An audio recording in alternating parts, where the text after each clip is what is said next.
Dente. I am the guy who framed this shot so you cannot tell how fat he is. And I am here to recap UFC 320. And I'm going to start here at the top with Alex Pereira versus Magomed Ankalaev. All right. I'd love to lead talking about Alex Pereira. He's one of my favorite fighters ever. He's one of my favorite champions ever. I love how this guy is a fighting champion, and I expect him to be back in there very soon. And by the way, somebody posted on my last video, like right after he lost, rubbing it in my face. Like, yeah, what now? It's like, yeah, I don't give a shit. I picked Ankalaev to win, but I'm still thrilled that Pereira won. I was just altogether disappointed because, frankly, like I said, I'd hate to lead with the loser, Magomed Ankalaev, here, but I have to. I didn't like the way he looked losing against Alex Pereira. He got hit by the hardest hitter in the fucking sport. You'll never hear me say Alex Pereira isn't the most dangerous man. He's built like the fucking Terminator, and I believe he's got the same skeleton as the Terminator. And everything he does hurts, and that was a big right hand of his, and Ankalaev was definitely hurt. But, we all live in the same world. We all watch fights. I've been watching fights forever. I live and breathe MMA. That's not the best look for a defeat. And you're talking, or I'm talking as a fucking pussy here. I've never been hit. I've been hit, but I've never been hit by any professional fighter or an amateur fighter, and certainly not Alex Pereira. And Magomed Ankalaev's got 20 fucking whatever fights, 23 fights now. And a chunk of them, maybe the majority, have been in the UFC. And nobody respects that more than me. If you're just some guy that was kicking ass on the regional scene, you make it to the UFC and you fizzle out, and you kind of fizzle out after that. You're fucking Chad Reiner. I don't even know how he did altogether, but I still consider you an awesome fighter, and I clearly remember your name, Chad Reiner. But my point is, Ankalaev, he's been in enough serious fights and enough 3-round wars and competitive fights where, yeah, he's got traits, but this was not the best look for a defeat. It reminded me of like Grant Dawson losing to Bobby Green, where I expressed similar criticisms with the same 1,000 caveats. No, I'm a pussy, this and that, blah, blah, blah. But I know everybody sees the same thing I see. It wasn't the best look. And, I don't want to drag everybody down. Andre Petrosky in this fight and that fight and whatever. There's plenty of other spots where we all know it, wasn't the greatest look. Chael Sonnen, one of my favorite fighters of all time, not the best nail. And here, again, Ankalaev was hit by the fucking T2000, Alex Pereira. So he was definitely hurt, but he was still shelling up and turtling and trying to move, but just not fighting like somebody who was accustomed to being in tough spots.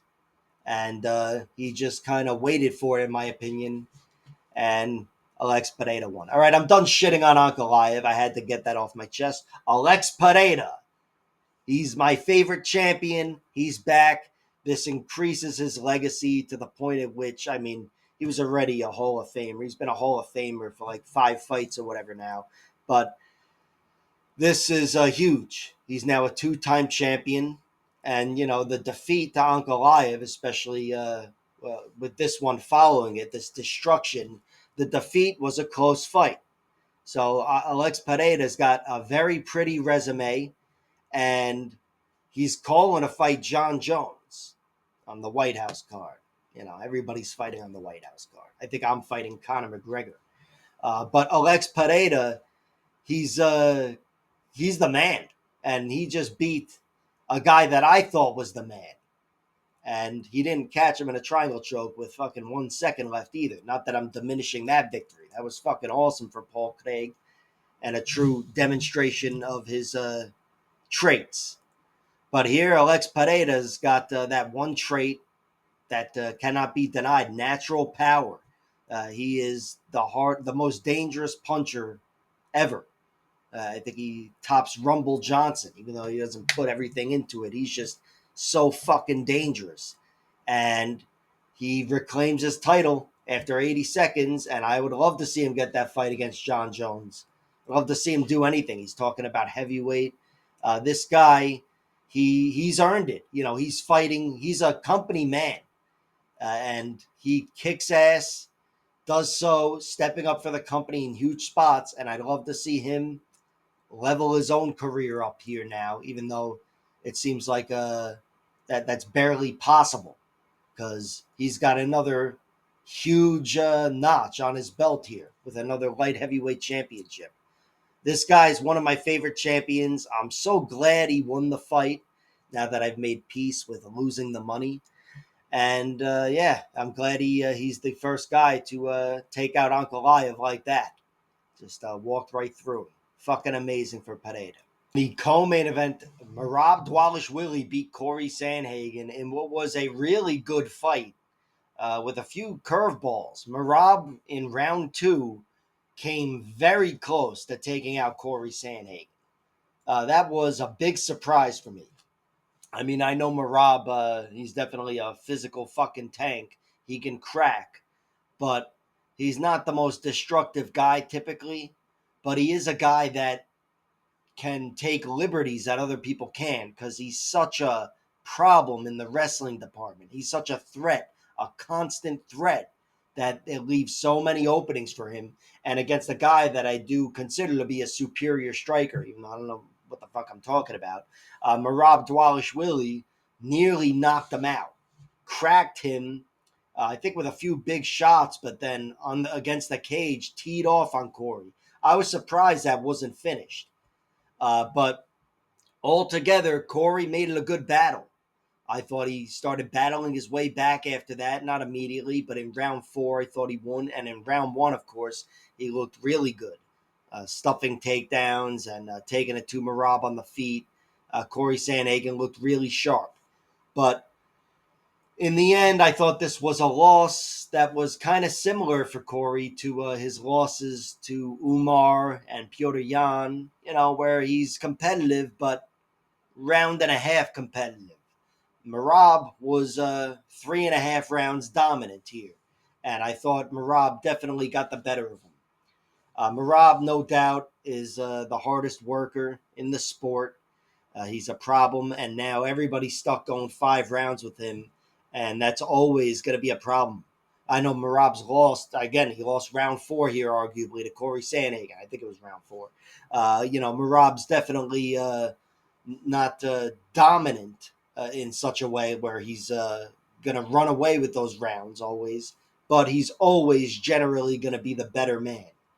And here, if he was a lesser man, maybe Corey would have battled his way back into the fight. But Merab pretty firmly won this one, left no room for dispute. Merab is a guy that he's maybe not on the level of Alex Pereira for me, but he's still an incredible champion. He may not produce the finishes, but his fights are still really exciting. That fight with Umar, of course, he got the finish against O'Malley. And here against Corey Sandhagen, again, maybe without a finish, he still gets some nice highlights for the highlight reel. And of course, he shot about 2,000 takedowns, and I think he only got like 1,000, but he's still as sharp a wrestler as anybody else ever. And he's 30 fuck years old, 34, I think. Sucks for Corey. I like Corey Sandhagen, huge fan of his. This may have been his last shot at the top. I know he's going to bounce back with another big fight or whatever, but if Merab's still the champion, I don't know if he'll get that shot. And he's already had a few good shots. So it's definitely a tough loss, potentially a pivotal loss. But Corey Sandhagen, he's not too old himself. So I still think there's plenty for him to do. Maybe he'll look to change weight classes or something, but I know he's been eyeing a fight with Sean O'Malley anyway. So I think we'll probably see that next. The garbage men are here. Yuri Prohashka beat Khalil Roundtree by round 3 knockout. This was a fascinating fight, and this one really fucking hurt me. It hurt MMA al dente financially, professionally, all that shit professionally. What? I'm a courier. But this one really hurt. Yuri Prohashka was down and out, I thought, in after 2 rounds. Khalil Roundtree was much sharper, and not that I can't say he's more dangerous, certainly not after the fight. Yuri is a guy that I always considered more dangerous, and I believe I said that before in the pre-fight, but I still thought he was more vulnerable, and Khalil was cracking him. The closest anybody came to getting finished, of course, was Yuri, various times throughout that fight. And Roundtree just looked incredibly sharp. And even early into round 3, I thought Roundtree looked sharp. He was just taking it to Yuri, who was trying to force this fight into a brawl. But that's where I've got to give him a world of credit. This guy's a world-class fighter. He is the most dangerous guy. He might be more dangerous than Alex Pereira. He really might be. He's just a fucking tornado of offense. I love Yuri Prohashka, even though I often pick against him. But here, his back was against the wall. He was down 2 rounds, and he had to force this into a brawl. And to do that, of course, to engage in a brawl, you've got to put your own chin on the line. And of course, he's a guy who's aware of his own chin having failed him various times. So he had to put himself into the fire here. And he did so with no fear, like a crazy fuck, like he is. And he walked through the danger of Khalil Roundtree, forced enough offense on him with wild shit. And I don't mean spinning shit and whatever. There was some of that, but just elbows and pure fucking offense to the point where he got through the guard and he hurt Khalil Roundtree. A minute and a half before he was finally finished, Khalil Roundtree was hurt. And Yuri kept on him, just kept up and did not let him go. He knew he had to close the show, and he was just beating Khalil. And Khalil was doing his best to struggle, but especially those last 30 seconds, he was twirling and bouncing around and just desperate. And Yuri Prohashka, who probably could have poured on enough offense to force the referee to stop it, I think he would have, he got it done with power, and he got Roundtree hurt against the cage and clipped him with a big shot. I think it was a big left hand in the end, right on the chin, and Khalil went down. I know I bounced between Khalil and Khalil. It's Khalil. Khalil went down, and that was it. There was no follow-up shot or whatever, and Khalil wasn't covering his face or, recovering from hitting the ground. He was done.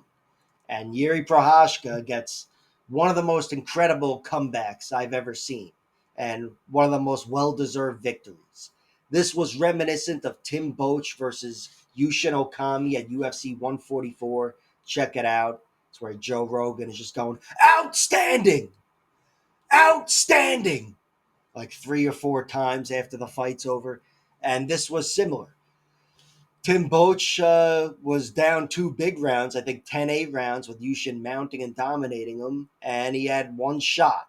And he gave himself that shot by putting himself in big danger, not nearly as big a danger, in my opinion, as Yuri Prohashka did facing Khalil Roundtree, but he forced a stoppage. He knocked out Yushin, and Yuri Prohashka here in a very high-level fight. I mean, Khalil Roundtree, I think, with a victory here, would have been fighting for a championship. Of course, now with Alex Pereira and Yuri, it may not be so easy for Yuri. But under any other circumstances, and maybe even under these circumstances, it's enough to give him a title shot and any other shot he wants.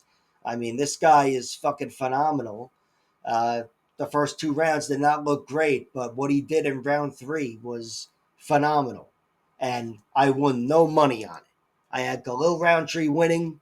I went fucking heavy on him, and I was fucking riding high for 10 minutes, but I was scared shitless in round 3, and it all came crumbling down, every bit of it. But yeah, congrats to Yuri Prohashka. That was fucking phenomenal. One of my favorite victories of the year, despite him taking my life savings. Yusuf Zalal, speaking of phenomenal victories or whatever, this was very unphenomenal because the crowd missed it. And, I missed it. Everybody missed it. Everybody but, actually, I don't even think I think the ref missed it too. But this was reminiscent of Anthony Pettis versus Benson Henderson at UFC. Fuck, oh, fuck. Give me a second. I think it's 164 or 168. I know Barnett was on the card. I'm a Pride fan. That's how I used to think.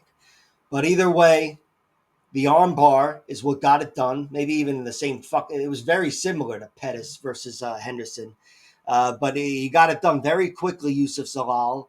He did so with a takedown, a really well-timed takedown, and a nice duck under to a back take. And he just looks so fucking smooth in a way that very few do against Josh Emmett. And I know Josh was waiting there looking to spring and explode, and he was looking to protect himself as well. And Josh Emmett, he's usually pretty damn good at doing that. But Yusuf Zalal here, a guy that's known for his decisions in victory and defeat, he levels up in a huge way. This would have been a big victory for him anyway. I know he was a big favorite, but Josh Emmett is still Josh Emmett. And Yusuf Zalal getting any sort of victory, even by fucking disqualification, this would have been awesome. But here, him going through Josh Emmett like this, even though he doesn't get the crowd and the moment and all that because of the way the armbar went down, this makes him the man, in my opinion. I'll watch him fight anybody. He can move up and fight Taporia, which would be an awesome rematch. But yeah, the sky's the limit with Yusuf Zalal. And if you're black, the limit's the sky. All right, that was Chris Rock, a shitty impression. But great win for Yusuf. And for Josh Emmett, I'm glad he wasn't hurt at 40 fuck years old, but still a 90-second destruction, a pivotal loss for Josh Emmett. There's definitely some separation between him and that upper echelon now. So that sucked to see. But Yusuf's the man. Joe Pyfer beat Abus Magomedov. This was a beautiful victory. Oh, that's a face crank. I never know. Face crank, rear naked choke, neck crank, short choke, whatever. But this was a face crank here. This was a comeback. Joe Pyfer did not look good against Abus Magomedov, but much like Sean Strickland, he outlasted Abus and took him out in round 2. Abus has susceptible cardio, weak cardio, and he's got a ton of skills, but when those skills are firing on all cylinders, I think he wastes too much energy. He doesn't manage himself well, and he's there to be exploited down the stretch. And again, by down the stretch, I mean 90 seconds into round 2. But yeah, he's not the most reliable fighter. I can't say he's the biggest, the most likely guy to collapse. He's not Herbert Burns, and these are high level fights. But this was an absolute collapse. No doubt he's capable of beating Joe Pyfer. Even Joe Pyfer would agree with that. But Joe Pyfer, a guy that I'm not a fan of, because I know he's got a fucking problem with fans. You want to go? You said I fucking suck? Why don't you come in here and tell me I fucking suck? That's what I thought. That's my impression of Joe Pyfer. But still, despite his shitty personality, and I've got one of my own, so no grudges, Joe Pyfer is an awesome fighter. And he's not Mr. Submission Artist, but here they were there for him when he needed, just like they were against Al Hassan. But yeah, Joe Pyfer, he's a well-rounded guy. I've heard him express confidence in his grappling, his wrestling and grappling, submission grappling. And it's not like what he does on the feet is not enough. He's a fucking monster there. But yeah, this was a great showcase of traits. He got his ass kicked, and he came away with a clean second round stoppage victory, submission. So my estimation of Joe Pyfer only goes up from here, and my estimation of Abus Magomedov, it's not a complete plummet, but it's down. Abus, again, he's a guy who's given me some doubts in the past, and here those doubts were not alleviated; they were exacerbated. That's right. Defeated Treston Vines. Credit to Treston Vines for stepping up. I mean, credit to him for stepping up, even if he fought anybody else, any UFC fighter or any regional fighter. Takes balls. But here, it took major balls because I think he knew if it didn't go his way, it was going to be rough. And he paid the price in a big way. That was a rough knockout, and I don't even know what the fuck happened. I know those shots landed before he threw him to the ground, but Teba Bega Gautier still threw Tristan Vines to the ground. Looked like he just threw him unconscious, kind of. But yeah, his physicality was on full display. Physicality is who's going to get the better of whom in a phone booth. I know my who and whom and all that shit. And Teba Bega Gautier will get the better of anybody. He's a fucking monster. And here, he was too dangerous, big elbows and punches, and he ended up knocking out Tristan Vines, who looked really uncomfortable in there from the get go. He was outmatched physically and athletically, wasn't able to find his way in on anything, and Ateba just went right through him. This guy's incredible. The sky's the limit with him, Ateba Bega Gautier. And I'm sure most of his wins are going to look pretty fucking destructive, and they're going to make for good highlights. But yeah, of course, here I want to see him fight somebody better. He was still supposed to fight whoever, Ozzy Diaz, but here he got an easy victory on paper, of course, and in reality in the octagon. Made it easy on himself, and yeah, can't wait to see this guy again. And for Tristan Vines, I hope we do see him again. I think he paid the price, and when he recovers or whatever, it'd be good to see him get to live and fight another day, if he is still living. I don't know. Daniel Santos beat Ju Sang Yu, knocked him out in 21 seconds in round two. It was great. Daniel Santos was cracking him with some big shots, but in general, it seemed like Yu was doing well early, half step ahead. You know, the bigger, more dangerous athlete and tougher to catch and corral. But early in round two, Santos just went for it. I think he felt something in round one and said, I'm going to let him know early that this is different. And he caught him, took away that athleticism and just fucking ran in there and clipped him and didn't let up when he hit him with some big shots. So great win for Daniel Santos. This guy, he's definitely going to be around for a while, Daniel Santos. He's tough as all fuck, and he's got a lot of great skills. He may not be the most imposing physical problem out there, but he's awesome, and I love seeing him get this kind of victory. And for Ju Sang Yu, he's in his prime still, 30 whatever years old, and Santos is really dangerous, so this won't be the biggest stain moving forward, but got to see how he bounces back. Speaking of bouncing back, Patchy Mix was not able to bounce back against Jakub Wiklach. This guy is awesome, Jakub Wiklach. And like Rogan was saying, he's got a lot of faith in that guillotine. Like I mentioned in the pre-fight, he does. He's got a monstrous guillotine. He eventually got that guy Sebastian out of there in their fifth fight, even though he threatened him with like 10 guillotines throughout their fights. But you could see he relies on that thing. He knows I've got a great chance at closing the show. And if not, even against a monstrous grappler like Patchy Mix, I still got faith in myself to get out and, protect my position. And he did every time. Butterfly guards and plenty of sweeps, plenty of guillotine sweeps, and, of course, very dangerous attempts. And Jakub Wiklach won this fight. And again, I got my ass kicked betting wise, but his live odds were off. I thought the fight was really close going into round three.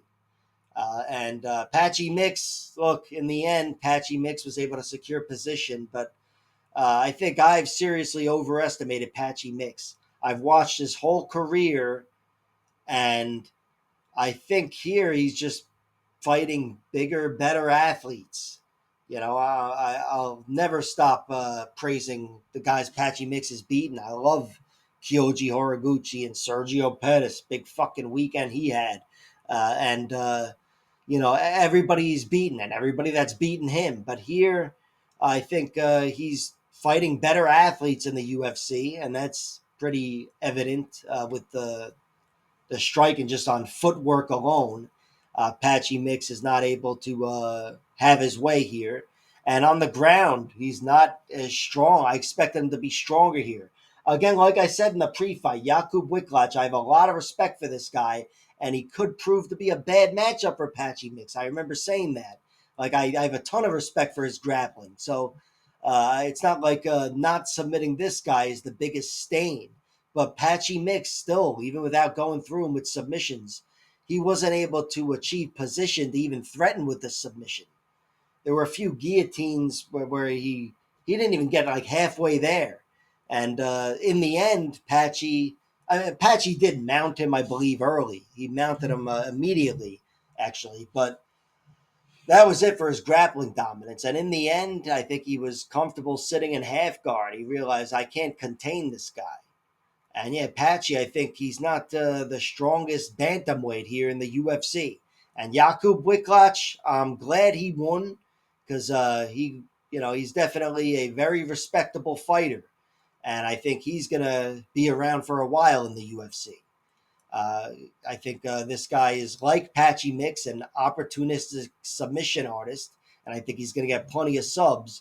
But here against a guy that I thought would have had his number, and maybe he did. I may have overestimated Patchy or whatever, but I still, again, having seen all of his fights, he is an incredible fighter. And you could certainly argue he won this fight, but the argument can be made the other way. And Jakub Wiklach wins over Patchy Mix in an excellent debut. This might have been a tough matchup for him, submission wise or whatever, but he was the one that scored the points with the submissions. He was the one that kept Patchy off of him from dominant positions, aside from early in round one. And I thought he scratched and clawed for a really tight victory here. So great win for him. Tough loss for Patchy. Edmund Shabazian knocked out Andre Muniz at the end of round one. And this was one where I played both sides. And yeah, I won a bit of money on this one. But I was more heavily committed to Andre Muniz winning in rounds 2 and 3, especially round two.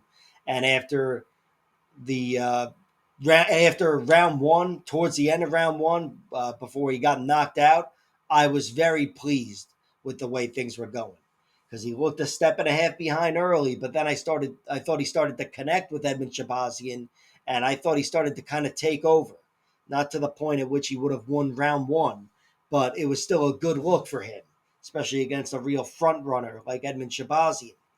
But Evan Shabazian's a front runner for a reason, and it's because he's so fucking dangerous. So when he's firing on all cylinders in round one, you're in trouble. And here, at the end of round one, after Muniz thought he was, or after I thought he was taking over, and I'm sure he did as well, Edmund Shabazian showed he still had that danger. Clipped Muniz with some big shots, and Muniz, who's always been a little susceptible to the early stoppage, here he was not able to recover, and Shabazian ended up putting him out. Great win for Edmund Shabazian. Another round one destruction, but still, I like the way he looked, and I like the way he turned things around from almost being turned around. And for Andre Muniz, another tough first round knockout loss. It's definitely a problem moving forward, but yeah, Edmund's a killer. So, little forgiveness. Punahele Soriano beat Nikolai Veretetnikov. Punahele Soriano, I thought had a little trouble wrestling at first, but then not much trouble afterwards. Got another 15-minute grinding victory here. Good win for Punahele Soriano. May not have been the easiest win or the prettiest win. That was the Euros Medic win. But still a great win for a guy who's got a lot of welterweight momentum now. 3 wins in a row or whatever it is. And he's looked really good, answered every question. And Nikolai Veretetnikov, he may not be long for the UFC, to be honest, but he's still a very formidable fighter. He's a capable guy, and I thought he was giving Soriano a good test. But Soriano definitely won this one on points and continues with a lot of momentum. Really excited for him. I don't know how banged up he is here. He did fight a good 15 minutes, but I want him to keep this momentum going, Punahele. It's really exciting, his new career here at welterweight. And then at catchweight, at 138, Yana Santos beat Macy Chiasson. I picked Macy to win. I think I picked her to win by finish. I don't know. Maybe decision. I have no fucking clue. I don't respect my own predictions. But I'm glad Yana Santos won. And I'm glad John Anik really set the table for this kind of fight here. Because I wasn't aware that she'd been been in these circumstances or under these circumstances 4 times. And these are shitty circumstances. Like John Anik was quick to express in round 3, which wasn't the easiest round for Yana Santos. This is where having sucked those extra few pounds of water out of your body when you are beaten to the point of exhaustion really would have helped your opponent, Yana. And Macy Chiasson, like many before her, was not in that position. So Yana Santos, who did suck the extra bit of water out of her, moisture out of her, not to get to whatever the fuck. I want Tiago to beat the shit out of me. But she did not have the strongest third round, but I thought she had a really strong rounds 1 and 2, especially round 1. Yana was much quicker. She looked stronger as well. Maybe, I don't know. Macy looked pretty fucking strong, but in a giraffe kind of way. But I thought Yana was bullying her and doing a lot of it with speed and anger. She really did seem like she was fighting angrily. And it was a great win for Yana Santos. Macy Chiasson, she may not ever crack the title, certainly not now, or the top 5 or whatever. But she's a very formidable UFC fighter, very respectable, a lot of great wins, and no shitty losses. And here, Yana Santos gets a big win, uh, very deep into her career, and I'm happy for her. Really happy, even though I didn't win a fucking dollar on it. Actually, I think I did, maybe with the whatever. But either way, Yana Santos, great fucking victory. Farid Basharat beat Chris Gutierrez.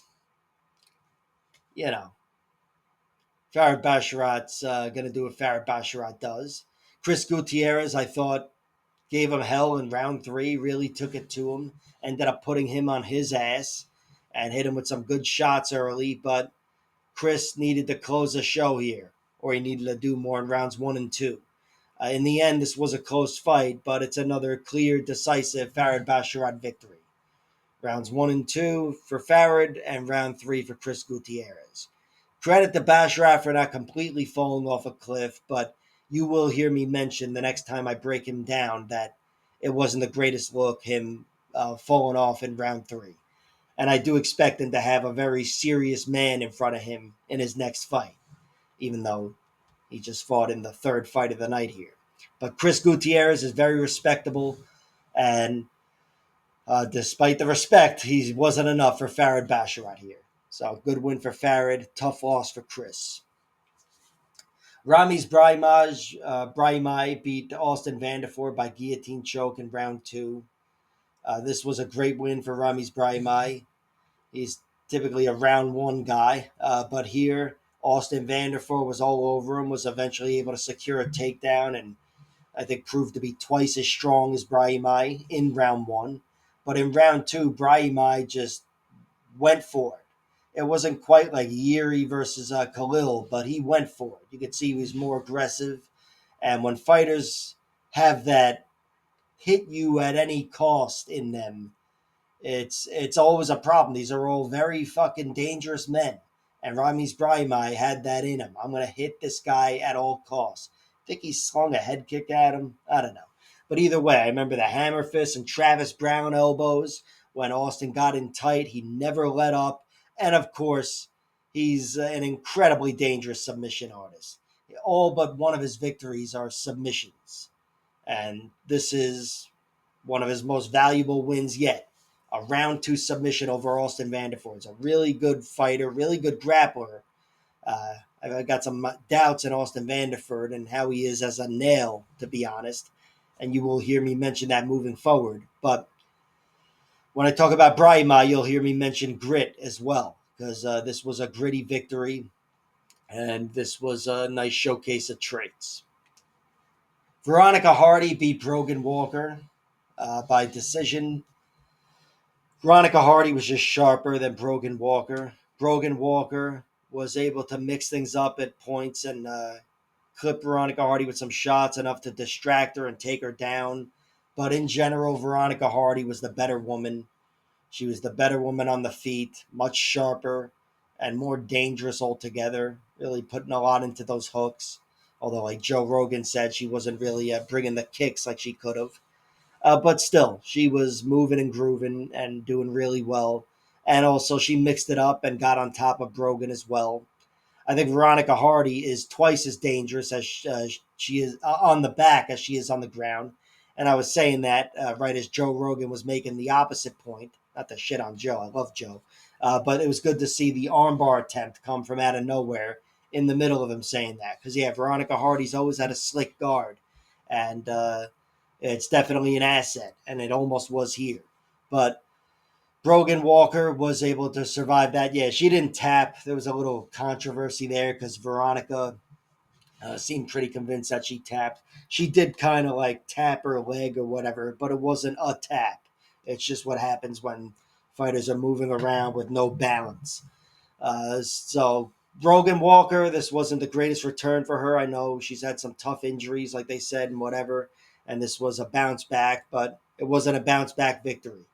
She's still capable, still tough, and whatever. I don't know if she'll be given another shot, but here she was not able to match Veronica Hardy, who is still pretty as all fuck. And that is my recap for UFC 320. Like, share, subscribe, all that horse shit, and check out my other videos. And wait for my fucking UFC, whatever the fuck it is. What's coming up here? I don't know. It's not Perth. I think it's Vegas. Wait for the next breakdown. Coming out soon. Fuck you.